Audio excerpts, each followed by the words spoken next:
दोस्तों, पवित्र बाइबल में बहुत सी ऐसी घटनाएं हैं जहां पर दुष्ट आत्माओं के बारे में विस्तार से बताया गया है। इनफैक्ट पवित्र बाइबल में तो यह भी बताया गया है कि आज पूरा संसार दुष्ट के वश में पड़ा हुआ है और प्रभु यीशु की सेवकाई का एक विशेष पोर्शन ऐसे लोगों के लिए कमिटेड था जो दुष्ट आत्मा से ग्रसित थे। मरकुस पहले अध्याय में प्रभु यीशु कफरनहूम के एक आराधनालय में एक दुष्ट आत्मा ग्रसित व्यक्ति से मिलते हैं और डांट कर उस दुष्ट आत्मा को निकाल देते हैं। मरकुस 5 अध्याय में गिरासेनियों के देश में एक ऐसा व्यक्ति था जो कब्रों में रहा करता था। उसे जंजीरों से बांधा जाता था। वह पहाड़ों में निकलकर चिल्लाता और उसके अंदर दुष्ट आत्माओं की एक बड़ी सेना वास करती थी और प्रभु यीशु मसीह ने उस व्यक्ति को भी चंगा किया, दुष्ट आत्माओं से उसे रिहाई दी। ऐसे भी लोग यीशु के पास आए जो दिखने में बीमार लगते थे, गूंगे बहरे लगते थे, पर उनकी बीमारियों के पीछे छिपी थी दुष्ट आत्माएं। जी हाँ, हम पढ़ते हैं मत्ती 12 अध्याय उसकी 22 आयत में इस प्रकार लिखा है वहाँ पर, तब लोग एक अंधे गूंगे को जिसमें दुष्ट आत्माएं थी, ध्यान दें यहाँ पर, तब लोग एक अंधे गूंगे को जिसमें दुष्ट आत्माएं थी उसके पास ले आए और उसने उसे अच्छा किया और वह गूंगा बोलने और देखने लगा।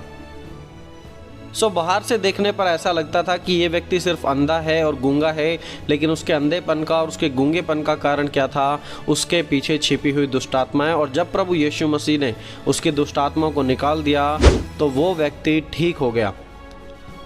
और प्रभु यीशु मसीह ने यह भी बताया कि दुष्ट आत्मा मनुष्य के शरीर में घुस सकती है, प्रवेश कर सकती है, उसके जीवन में वास कर सकती है। वो कैसे वास करती है वो हम इस वीडियो में ही आज डिस्कस करेंगे और हम कुछ अलग अलग कारणों को जानेंगे कि किस प्रकार दुष्ट आत्माएं आज एक मनुष्य के जीवन में प्रवेश करती हैं। लेकिन उससे पहले आइए हम प्रभु यीशु के द्वारा कहा गया ये वचन पढ़ते हैं। इस प्रकार लिखा है, जब अशुद्ध आत्मा मनुष्य में से निकल जाती है तो सूखी जगहों में विश्राम ढूंढती है और पाती नहीं।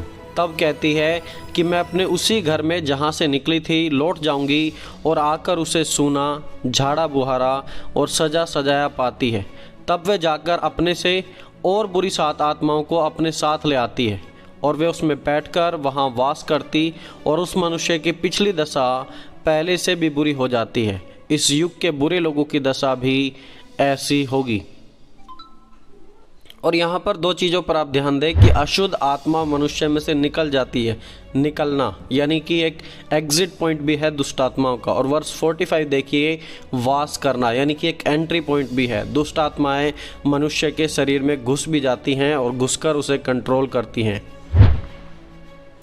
तो चलिए अब हम बात करते हैं आखिरकार कि एक दुष्ट आत्मा मनुष्य के जीवन में कैसे प्रवेश करती है। और दोस्तों, ये जो पूरी की पूरी टीचिंग है ये डेरेक प्रिंस की book they shall expel the demons, वो दुष्ट आत्माओं को निकालेंगे, इस किताब से ली गई है। यहाँ पर दोस्तों पहली चीज़ है अकल्ट बैकग्राउंड। यदि आप एक ऐसे परिवार का भाग रहे हैं जिसमें आप या आपका परिवार डायरेक्टली और इनडायरेक्टली जादू टोने का भाग रहे हो तो एक हाई पॉसिबिलिटी है, यदि आप जादू टोने का भाग रहे हैं तो आप इजीली दुष्ट आत्माओं का शिकार हो सकते हैं। जब हम अकल्ट की बात करते हैं तो हम बात कर रहे हैं झूठे देवी देवताओं की, हम बात कर रहे हैं पूजा पाठ की, ऐसी दुष्ट आत्माओं की जिन्हें आप देवी देवता मानकर आपने स्वीकार किया हो, आप उन्हें चढ़ावा चढ़ाते हो, आप उनकी पूजा करते हो। क्योंकि जब हम जादू टोने में इन्वॉल्व होते हैं या फिर परमेश्वर को छोड़ दूसरी चीज़ों की उपासना करते हैं तो हम सीधे तौर पर परमेश्वर की 2 आज्ञाओं का उल्लंघन करते हैं और वो दोनों आज्ञा बड़ी सीरियस है। और ये दोनों पहली आज्ञाएं 10 आज्ञाओं में से ही दी गई हैं। जैसे कि पहली आज्ञा है, तुम मुझे छोड़ दूसरों को परमेश्वर करके ना मानना। और दूसरी आज्ञा है, तू अपने लिए खोद कर मूर्ति ना बनाना, ना उसे दंडवत करना, ना उपासना करना, क्योंकि मैं जलन रखने वाला ईश्वर हूँ और जो मुझसे बैर रखते हैं उनके बेटों, पोतों, पर पोतों को भी पितरों का दंड दिया करता हूँ। जब हम इन चीज़ों में इन्वॉल्व होते हैं तो हम डायरेक्टली परमेश्वर की आज्ञाओं का उल्लंघन कर रहे हैं, परमेश्वर के स्थान पर किसी दूसरे को परमेश्वर बना रहे हैं और परमेश्वर के स्थान पर हम एक मूर्ति की उपासना कर रहे हैं और जिसके साथ एक भयानक श्राप भी जुड़ा हुआ है। किसी भी फॉर्म में, किसी भी रीति से जब आप जादू टोने तांत्रिक विद्याओं में इन्वॉल्व होते हैं तो वो आपके जीवन में दुष्ट आत्माओं को प्रवेश करवाने के लिए द्वार खोल देती है। व्यवस्था विवरण उसका 18 अध्याय उसकी 10 से 12 आयत में परमेश्वर ने इस प्रकार कहा अपने लोगों को, तुम में से कोई भी ऐसा ना हो जो अपने बेटा या बेटी को आग में होम करके चढ़ाने वाला हो, भावी कहने वाला, शुभ अशुभ मूर्तों को मानने वाला, टोना, तांत्रिक, बाजीगर, ओजों से पूछने वाला, भूत साधना करने वाला या भूतों का जगाने वाला हो, क्योंकि जितने ऐसे ऐसे काम करते हैं वे सब यहोवा के सम्मुख घृणित हैं। दोस्तों आप इन आयतों को देखिए, यहाँ पर जादू टोने की हर एक फॉर्म के बारे में परमेश्वर ने क्लियरली बता दिया है। यहाँ पे आप देखेंगे टोना है, तांत्रिक है, बाजीगर है, या फिर फ्यूचर पूछने वाला है, भूत साधना करने वाला, भूतों को जगाने वाला, ये सारी जो जादू टोने की फॉर्म है ऑलरेडी परमेश्वर ने इन आयतों में बता दी हैं। और आज देखिए, आज बहुत से ऐसे क्रिश्चियंस भी हैं जो हॉरोस्कोप देखते हैं, राशि चेक करके न्यूज़पेपर में देखते हैं। और दोस्तों इसकी गंभीरता यदि मैं बताऊं कि यदि हम मूसा के समय में होते और राशि देखते, इन चीज़ों को पढ़ते, तो तुरंत आपको मार डाला जाता। यह इतना बड़ा पाप था और आज भी परमेश्वर की नज़र में यह इतना ही बड़ा पाप है। परमेश्वर नहीं चाहते कि परमेश्वर का स्थान कोई जादू टोना, कोई भविष्य है या फिर कोई राशि ही क्यों ना ले। और जब हम इन चीज़ों को बढ़ावा देते हैं तो ये हमारे जीवन में दुष्ट आत्माओं के लिए दरवाज़ा खोल देती हैं, दुष्ट आत्माओं का प्रभाव हमारे जीवन में आता है। दोस्तों दूसरी सबसे इम्पोर्टेंट चीज़ है प्रीनेटल इन्फ्लुएंस। जब आप अपनी माँ के गर्भ में बढ़ रहे थे उस समय की चीज़ों का प्रभाव। बहुत से लोगों के जीवन में दुष्ट आत्मा उनकी माँ के गर्भ ही से उनके जीवन में प्रवेश कर जाती है और इसका इकलौता कारण होता है रिजेक्शन। जब माँ गर्भवती होती है और जब वो अपने बच्चे को लेकर खुश नहीं होती, उसे गिराना चाहे, यह अलग अलग कारणों की वजह से हो सकता है। शायद वो इसलिए गिराना चाहती हो कि वो बच्चा गलत संबंध से आया है, या फिर वो अपने पति को छोड़कर किसी दूसरे के साथ उसने सेक्स किया है शादी से पहले, इसलिए वो उस बच्चे को गिराना चाहती हो। और यदि उसे लगता है कि वो बच्चा उसके लिए बोझ है, उसको गिराना चाहती है कि ये बड़े होने के बाद बोझ बनेगा, मैं खर्चा नहीं उठा दे। किसी भी कारणवश जब वो गर्भ के अपने फल को गिराना चाहे, उस बच्चे को रिजेक्ट करना चाहे और किसी भी कारणों से वो बच्चा बच जाता है, तो स्पिरिट ऑफ रिजेक्शन का शिकार हो जाता है वो बच्चा। और डेरेक प्रिंस अपनी किताब में इसके ऊपर बड़ी गंभीरता से लिखते हैं। वो कहते हैं कि स्पिरिट ऑफ रिजेक्शन ऐसे लोगों के जीवन में काम करती है और जब ये बच्चा पैदा होगा तो वो रिजेक्शन की आत्मा उसके अंदर काम करेगी। और डेरेक प्रिंस ने अपनी किताब में ये भी बताया कि अपनी सेवकाई के दौरान उन्हें भारी संख्या में ऐसे लोग मिले हैं जो रिजेक्शन की स्पिरिट से पीड़ित थे, और ऐसे लोग अधिकतर सुसाइड करके मरते हैं और यह दुष्ट आत्माओं का ही काम है। जब एक गर्भवती माँ पेट में अपने पल रहे बच्चे को लेकर यदि अपना हाथ दिखाने भी किसी के पास जाती है, अपना फ्यूचर चेक कराने के लिए भी जाती है, तो आप इस बात को लेकर श्योर हो सकते हैं कि आपके जीवन में दुष्ट आत्माओं के लिए रास्ता खुल गया है। इतनी गंभीरता से प्रभु के दास डेरेक प्रिंस इस विषय के बारे में बताते हैं। दोस्तों तीसरी बात है शोलिस डोमिनेशन एंड मैनिपुलेशन। जब आप दूसरे की ज़िंदगी को कंट्रोल करना चाहते हैं अपने फ़ायदे के लिए।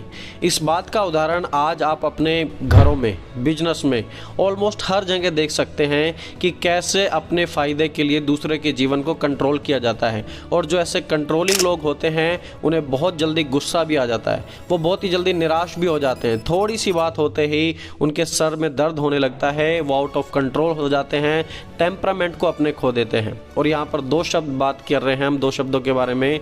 एक तो है डोमिनेशन, एक है मैनिपुलेशन, यानी कि अननेसेसरी किसी को भी दबाना और अपने फ़ायदे के लिए इस्तेमाल करना। यदि जो भी व्यक्ति ऐसा करता है, जो दूसरों को अपने फ़ायदे के लिए हमेशा इस्तेमाल करना चाहता है, दूसरों को डोमिनेट करना चाहता है बिना किसी कारणवश, तो वहाँ पर एक हाई पॉसिबिलिटी है कि दुष्ट आत्माओं के लिए वहाँ पर दरवाज़ा आपने खोल दिया है और वो आपके जीवन में प्रवेश करेंगे ही। दोस्तों चौथी और सबसे इम्पोर्टेंट बात, चेरिस्ड एंड रेपिटेटिव सिंस। ऐसे पाप जिन्हें हम लगातार करते हैं, हम उनका खूब आनंद उठाते हैं, यह जानने के बाद भी कि यह परमेश्वर की नज़र में गलत है।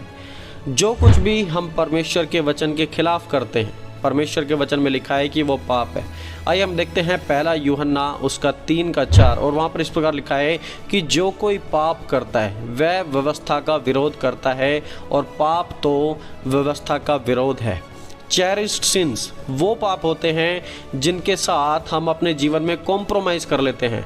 हम बार बार वो पाप करते हैं, जबकि प्रभु के वचन के अनुसार तो हमें लगातार पश्चाताप करना चाहिए, लेकिन पश्चाताप ना कर कर हम लगातार उन पापों में पड़े रहते हैं। देखिए, इसके खिलाफ भी प्रभु ने अपने वचन में बताया है। हम पढ़ते हैं यशायाह नबी की किताब उसके 59 चैप्टर में, और वहाँ पर इस प्रकार लिखा है, आइज़ाया 59 वर्सेस 1 और 2, सुनो, यहोवा का हाथ ऐसा छोटा नहीं हो गया कि उद्धार ना कर सके, ना वह ऐसा बहरा हो गया है कि सुन ना सके, परंतु तुम्हारे अधर्म के कामों ने तुमको तुम्हारे परमेश्वर से अलग कर दिया है, और तुम्हारे पापों के कारण उसका मुंह तुमसे ऐसा छिपा है कि वह तुम्हारी नहीं सुनता। परमेश्वर आपको साफ करना चाहते हैं, माफ़ करना चाहते हैं कि आप परमेश्वर की संतान बन जाए, आप अंधकार से ज्योति में आ जाएं। लेकिन यह सब कुछ तब होगा जब आप अपने गुनाहों को मानकर उनसे पश्चाताप करके उन्हें प्रभु यीशु के क्रूस पर त्यागने के लिए तैयार होंगे। जब आप लगातार एक ही पाप करते रहेंगे तो आप प्रभु से दूर हो जाएंगे, और जब आप प्रभु से दूर होंगे आप शैतान के करीब होंगे, शैतान आपके जीवन में काम करेगा। इसलिए आज ही ये फैसला लें कि यदि आप भी इस प्रकार के पापों में फंसे हुए हैं तो उन पापों से तौबा करके पश्चाताप करके परमेश्वर की ओर वापस लौट आएं। और यदि नहीं करेंगे तो दुष्ट आत्मा ऐसे व्यक्तियों के जीवन में जरूर काम करती है। दोस्तों, अभी तक इस वीडियो में प्रभु के दास डेरेक प्रिंस के द्वारा बताए हुए हम 4 प्रिंसिपल्स के बारे में बात कर चुके हैं जिनके द्वारा दुष्ट आत्माएं प्रवेश करती हैं। पहली चीज़ हमने बात की थी ऑकल्टिक बैकग्राउंड, यानी कि जब कोई व्यक्ति जादू टोने में इन्वॉल्व होता है, या फिर परिवार का ही व्यक्ति कोई क्यों ना इन्वॉल्व हो, जो व्यक्ति जादू टोने में इन्वॉल्व होता है, उसके घर वाले होते हैं, तो पूरे परिवार पर दुष्ट आत्माओं का प्रभाव पड़ता है, और इसके साथ परमेश्वर की ओर से एक श्राप भी जुड़ा हुआ है। दूसरी चीज़ हमने बात की थी प्रीनेटल इन्फ्लुएंस, यानी कि जब माँ के पेट में ही बच्चे को बार बार रिजेक्ट किया जाता है तो ऐसे बच्चे रिजेक्शन का शिकार हो जाते हैं, और उनके जीवन में रिजेक्शन की स्पिरिट काम करके सुसाइड कराती है, लोगों के जीवन को बर्बाद करती है। और तीसरी हमने बात की थी सोलिस डोमिनेशन एंड मैनिपुलेशन, जब आप अपने फ़ायदे के लिए दूसरों को इस्तेमाल करते हैं तो ऐसे व्यक्तियों के जीवन में हाई पॉसिबिलिटी है कि दुष्ट आत्माएं उनके जीवन में प्रवेश करेंगी। और चौथी हमने बात की थी चेरिश सिंस, यानी कि जब हम जानबूझकर पाप के साथ कॉम्प्रोमाइज़ करके एक ही पाप को बार बार करते हैं, और उस पाप का जब हम आनंद लेते हैं। दोस्तों, इस वीडियो के नेक्स्ट पार्ट में हम दुष्ट आत्माओं के काम जैसे कि एक्सीडेंट करवाना, पारिवारिक क्लेश और भी बहुत सारी चीज़ों को डिस्कस करने वाले हैं जो काम दुष्ट आत्मा एक व्यक्ति के जीवन में करती हैं। यदि अभी तक आपने इस चैनल को सब्सक्राइब नहीं किया है तो ज़रूर सब्सक्राइब करें, इस वीडियो को दूसरों के साथ भी शेयर करें, और यदि आपको डेरेक प्रिंस की और भी हिंदी वीडियोस को देखना है तो वो आपको इस वीडियो के एंड में मिल जाएंगी। आप वहां से और भी हिंदी में ट्रांसलेट की गई वीडियोस को देख सकते हैं। दोस्तों, आज इस वीडियो में इतना ही। मिलेंगे जल्दी एक और नए वीडियो के साथ, तब तक आप सभी को जय मसीह की दुआ।